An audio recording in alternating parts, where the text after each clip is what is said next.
Welcome back to Homesteading with the Zimmermans, where each week we give you another episode of what's happening here on our Northeast Iowa 21-acre homestead. My husband Alvin and I have been married for 25 years, and we have 7 children. 5 of those children still live at home. Our oldest 2 are married and no longer live at home, so this means we also have 2 son-in-laws and 1 grandson so far. So on our 21-acre homestead, we seek to preserve the self-sufficient lifestyle of our Old Order Mennonite heritage for the next generation. We involve the children in every aspect of the homestead, from raising and harvesting our own meat, gardening and preserving to fill the family's larder, or preserving the dairy from the family milk cows, plus all the many other skills that develop the character and integrity and relationships of a family that seeks to bring glory and honor to their Heavenly Father.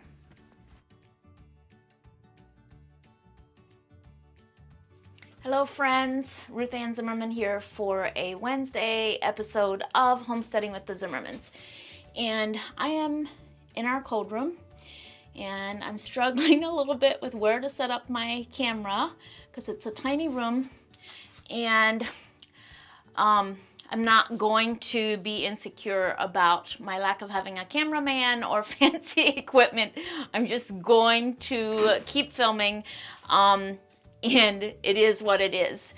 But sometimes when I get on YouTube and I watch other people's content, I can sometimes get a little insecure about my filming technique. But all that aside, today we are going to take inventory of what we have in our cold room, and I'm also going to go through, I know I have some cans of spoiled things, and my squash. I need to go through my squash. It didn't store. Actually, it did store well. I'll talk more about the squash when we get there. But it just, going through it helps me know what I need to grow this year, and what I need to grow less of, what I need to grow more of. And yeah, then we'll just take stock of what we need. So I'm just going to be counting and moving things, and then I'll give you an update. But so you're setting on the lard bucket, don't fall down. Okay, so these squash, and you've heard me talk about these before. These are from our 2024 garden, and they're the tromboncino squash, and they are still really good. So I've got these that are good, but then the squash from my this was the tromboncino is from the 2024 garden. So these are from last year's garden. But these squash that I have now given up the ghost, these were from the 2023 garden. And I suspected that these had gone bad down here because I started seeing some fruit flies, but it's okay. I've got a bucket, and these are gonna go to the pigs. But those lasted for almost 2 years, so that's really good. That's not bad. And the reason these have gone bad is because it's kind of my habit to just send the kids down here for what I need, and then I don't always catch when things are going bad. But our pigs will be happy. For a midday treat is my garlic stored so well this year. The onions are all gone, so we can take that down. So this one's good. And it's a good idea to always put paper between your squash, because if one does go bad, it keeps the others from going bad. So that one's, just make myself a note to use these. Okay, next, here we go again. So next I'm gonna work on my potatoes. This is an old vintage bakery rack that somebody gifted us, and it works beautifully for storing my veggies like potatoes. But as you can see, the kids, you know, get the potatoes from the front. And so I'm gonna go through and consolidate these. But first, some of the squash ran through the newspaper. It was a bad situation, guys. And down onto the potatoes. So I'm gonna get all the potatoes that are wet with squash mess, and I am gonna take those upstairs and I will can those, because at this point they won't keep real well. Yeah, if I don't get these wet potatoes out of here, we will just have a whole other bad mess starting here. Good thing I got to it when I did. And taking all the sprouts off of these potatoes is a great job for the boys. Okay, so I've got all the potatoes stacked nicely in here. These are sweet potatoes from our 2024 garden, and sweet potatoes store so well. I love growing sweet potatoes. So I am going to get some of these and start them as plants for this next growing season, and hopefully I'll have room in this video to show you how that's done. And then some I'll have to sort through the potatoes that I picked out. But did you know that potatoes are toxic to pigs or dogs or anything like that? Raw potatoes are toxic. They contain something. Raw potatoes contain I should have looked it up before I started filming. Anyway, there's something in raw potatoes that, and I shouldn't say toxic. That word gets used so carelessly these days. It can cause digestive upset if an animal eats too many raw potatoes. Now, most animals will know this instinctively, and they won't eat raw potatoes. But if you have an animal that's starving, it may eat raw potatoes and get a digestive upset. So the solution is to cook them first, and then the animal can actually consume them safely, and it actually counts as nutrition. My grandma would always cook her potato peels and give it to the dogs because it helped them have to buy less dog food. So any potatoes that I won't be canning, I will be cooking for our pigs. And my grandma did this especially in the winter time because it gave necessary carbs to their dogs. And now I wanted to show you the difference between sprouts. This is the size of the sprouts from the potatoes that were against that back wall. And then this, show you a sprout. This is the size of the sprouts from the potatoes that are front here by the door, just because there's a little crack. So we have in our entire basement, out here, we have 2 windows, and they're real low to the ground, so it leaves in minimal light, right? And then the door to this cold room stays closed. So there's probably a sliver of light coming in under the door. And the potatoes that were stored closer to the door grew sprouts like this, while the potatoes that were stored further away from the door only grew sprouts like this. So that's how important it is to keep your potatoes in the dark, like complete dark. So all of these potatoes that were front here by the door, these are potatoes that I was going to can, right? That's why they were in this basket by the door, because I was going to can them. I never got to them, but that's okay. Guess what? We're going to use them as our seed potatoes.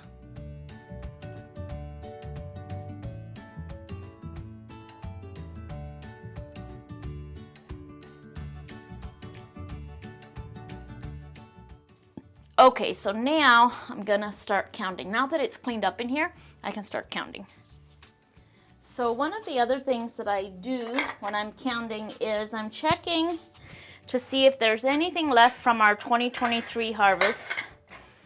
And if there is something left from our 2023 harvest, I am moving those to the front to make sure that the children get those first. And I will remember to tell them, grab me green beans that say 23 on the top. And I'll move all the ones that say 23 into a special spot. And then I'll say, hey, go get me green beans from that designated spot that say 23. Hey, look at what I found. One of my favorite things is these dry canned potatoes. And sadly, YouTube took down my video on dry canned potatoes. I'm trying very hard not to be offended, but it's okay. I'll just put the dry canned potatoes into my cookbook, and YouTube cannot touch what I put in my cookbook. So anyway, that's how I'll preserve all those potatoes that I sorted out. I will dry can them, and that replaces hash browns on our grocery list. So I really love my dry canned potatoes. They're time consuming to get into jars and pressure can them, but I'm always happy when I've got those. So the other thing that happens is sometimes in the fall, when we are bringing things down, my shelves get so full that people start stashing things in odd places where they shouldn't. So I'm just kind of gathering things and putting it with its kind. This pork lard feels to be almost empty. Yes, there's just a little bit of pork lard in there, so I'm going to send that upstairs. And I think this is tallow. Yep, that's tallow. That belongs down here.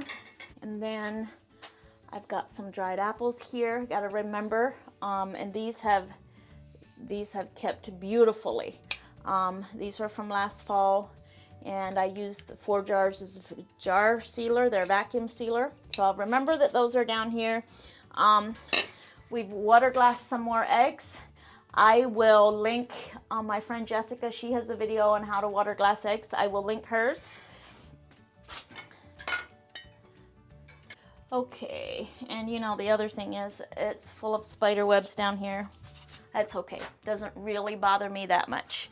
All right, I think we've got this. I might put the potatoes down here so the children can find them. So I've got 8 quarts of dry canned potatoes. We actually have quite a bit of potatoes left. I'm actually very happy. 2 things.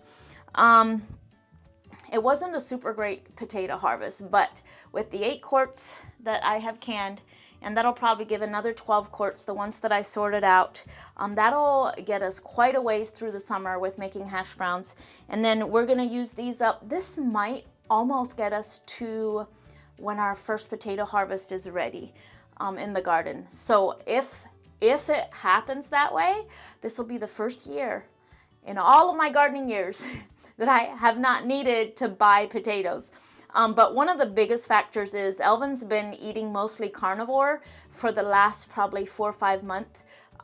So we just haven't consumed as many potatoes because it's only the kids and I that are eating potatoes. So that made a big difference in how many potatoes we've consumed too. So, all right, I've got this shelf. I've got quite a bit of green beans left, which actually makes me kind of sad because I love growing green beans. So this is what will happen. I'll say to the family, we got to eat green beans so I can grow more green beans. I really love growing green beans, but it's good to know that I may not need to can 100 quarts of green beans this year. So here is some cubed squash that I tried canning, and the jars are sealed, and I've actually used them, but they shrank so much that it just looks unappealing, and I don't expect them to keep real long because there's so much airspace. But the jars are sealed well, so I'll probably use this for pig food, but I'll probably wait until I've used all of that squash that I have stored and until my other squash are growing well and I can tell that I'm not going to have a squash deficit. So I'll probably just keep these for my backup squash, and then we will give them to the pigs after that. And so up here I've got the pears from our pear tree that we canned. And 1, 2, 3, so here's kind of how it works for me. When I don't have a lot of something, I usually don't use it as much because I kind of just save it. Salsa is something that I try to use very sparingly because it takes a lot of work to make salsa, and my family really loves it. And if I'm not careful, and if I don't ration it, they'll eat all the salsa that I can before Christmas. So this is kind of the time of year that I come down and I'm like, okay, we can start eating the pears now. And I've got 2, 4, 6, 8. I've got 9 jars of salsa left. So guess what I'm going to do? I'm going to go put tortilla chips on my shopping list because I think we can start eating the salsa now. Not that we haven't been eating it. We've just been using it as treats, like once a week or so. But I think now we can start consuming it to our heart's content. And one of the way that I ration our salsa is by not buying tortilla chips. Because if there's tortilla chips here, then they'll eat salsa. I've got plenty of cherry pie filling left. And this is really good because we chopped down our older cherry tree last year. And we started some newer ones. So we probably won't get much of a cherry harvest this year. So that will last us another whole year. And we use this for cherry cheesecake, cherry pie. We make cherry cobbler with this pie filling. I've got about 6 quarts of pickled red beets left, and we don't go through a lot of those, so we probably will still have some left when the red beets are ready. We have these 2 left of grape juice, and so we'll just be without grape juice for a season. But that's okay. We've got apple cider in the freezer, so we'll use apple cider. I've got 1 quart of blueberry pie filling left. Blueberry pie filling is very much a treat for us because we don't grow enough of our own blueberries. So we always have to purchase blueberries, and anything that we have to purchase we don't just freely consume. It's a treat. So we have to purchase blueberries from my brother, and then we eat them, and then when we've had our fill, I usually turn the rest into pie filling, and I might only get 4 to 6 quarts of blueberry pie filling in a season. So we've got 1 quart of blueberry pie filling left, and we will find a special occasion to use this for, and then I'll be like, guys, this is the last blueberry pie filling until the blueberries are ready again, so I'll make it a special occasion and everybody will savor it. And then here I have what I call chili base, and what this is tomato juice, that has very concentrated chili flavorings in, and I'll just use this, and I'll use chili base, a jar of taco meat, a pint of taco meat, and a quart of home canned baked beans, and that will make a real quick meal of chili for the family. So I canned this chili base in 2023. So my goal is to use it up so I can make fresh chili base. And I have not yet made a YouTube video on chili base, so I would like to do that when the tomatoes are ready. And I have 1, 2, 3, 4, 5, 6, 7, about 9, 10, 11, 12, 13, 14. I think I have about 15 quarts of chili base left. So we'll use most of that before the tomatoes are ready, especially now that I know I want to work through that because that was from 2023. And then I have 2 quarts of baked beans left. I will be canning more. Those I can can anytime. I buy in the navy beans. They're very cheap. And I'll be canning up a bunch of those before summer because those go very well with burgers or anything that we cook outside. It's so easy just to open a quart of green beans. And I've got about 2, 4, 6, 8. I've got about 10 pints of clarified butter left. I have a video on making this, so if you want to go look, I'll link this video in the description. But what happened, normally when I have an abundance of butter, I freeze it. I make the butter, freeze it. But then we needed freezer room because we were harvesting some hogs and a beef. So I gathered up all the butter, clarified it, and canned it, and it is shelf stable this way. It's also one of your healthiest fats available to us. So clarified butter, this is like liquid gold down here. And then I've got some zucchini pineapples. So these are zucchinis canned in pineapple juice. And we use this just anywhere we would use canned pineapple. I've got some of those left. 1, 2, 3, 4, 5. I've got about 8 of those left. And I never plan to make zucchini pineapple. I just usually need to do something with zucchinis. So zucchinis have a mind of their own. You will do what you want with zucchinis. I can't tell you if I will or won't can more of those. So next thing I wanted to show you is pickles. In 2022, we grew so many cucumbers. I canned like 150 quarts of pickles. So these pickles are from 2022, and it is my goal to use all of them up before next winter. But you know, the thing is, since that, I have not had a real good cucumber crop.